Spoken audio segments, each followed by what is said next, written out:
Guys, papakita ko sa inyo yung order sa atin from Cayman Island. So, shoutout muna natin si Boss Ruben Mamorno ng Cayman Island. Ito yung kinuha sa atin ni Bossing. J4 na SB Pine Green. Paka-solid nito. Ayan yung black tag niya. Japan release. Then, sticker dunk tag, verified authentic. And details. Ito yung kabila.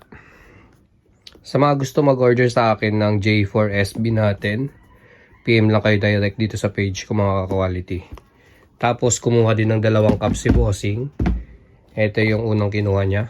Mighty Ducks na 30th anniversary. Ayan. 950 snapback. Oops. Yung era logo. Yung likod. Tapos gray underbrim. Then, kinuha rin ni Bossing yung Raiders natin na collaboration ng paper planes. So, 950 din to. Snapback. Paper planes logo. Naka-embroidery. Yan yung Raiders niya sa harap. OG logo.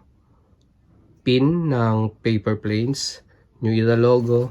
Tapos, NFL logo sa likod. Gray underbrim. So, ayan. Big shoutout ulit kay Boss Ruben Mamorno ng Cayman Island.